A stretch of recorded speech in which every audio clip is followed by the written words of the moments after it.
ወይኔ ቤተሰብ ሬደች ልሳቅ። እንግዲህ ቀለበቱ ተደርጓል። ሜሪና ዳኒ ሩትዬ ከች ብሏል። እንግዲህ አብርሃም ሴጣን ያየ ይመስል ይሆን እንዴት ነበር ሲያደርጉ የነበረው?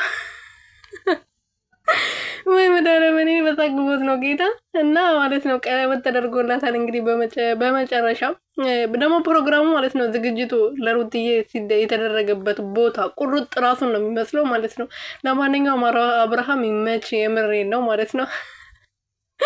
ሩትዬ እና ሜሪዬ ዳንዬ ከች ብሏል። እንግዲህ እንደምታዩ ቀጣዩ ቪዲዮ እስከማየው ድረስ ሩትዬ ልዕልቷ ጀግናው እንግዲህ እስከምበጠብጥ ድረስ ማለት ነው። እኔ ለማየት በጣም ነው የቸኮልኩት። አቦ ይመችሽ ሩትዬ፣ የምር ተመቸሽኝ ዛሬ እንኳን ሄድሽ ማለት ነው። ወይኔ እናቴ እቺ ደግሞ ታለቅሳለች። አቤት አቤት አቤት አለቀስሽ አይደለ? በጣም ነበር ያለ የጠበቅሽው። ደግሞ ማታውቃት መስልም የሆነ አዲስ ነገር የሆነባት አትመስልም። እሷን ነበረች እንደ እግሩ ስትደፍታ አርግልኝ አርግልኝ አርግልኝ ስትለው የነበረው።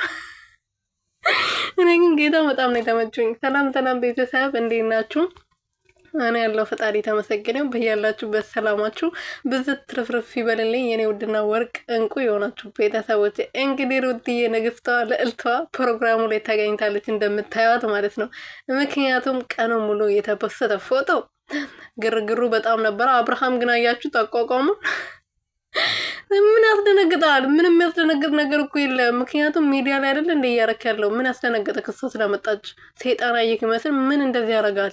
እሷ ደግሞ በቃ ጸጉሯን ልትነቅለው ትንሽ ነው የቀረው። ዊግ ስለተሰራች ዊጉን ልትነቅለው ትንሽ ነበር የቀራት ማለት ነው። ለማንኛውም ሩትዬ ዛሬ እንኳን ሄዳችሁ፣ እኔ ደስ ብሎኛል ስለሄዳችሁ ማለት ነው። ደግሞ ቀን አይዲያ ስትሰጣቸው ነበረ የሩትዬ እህቶች ይሄዳሉ ወይም ሜሪ ወይም ዳኔ እዛ ቀለበቱ መጨረሻ ላይ ይሄዳሉ ብሎ ሲናገሩ ነበረ። ያን ንግግር ሰምቶ እንግዲህ ያው ቪዲዮ ላይ ከች ብሏል ማለት ነው።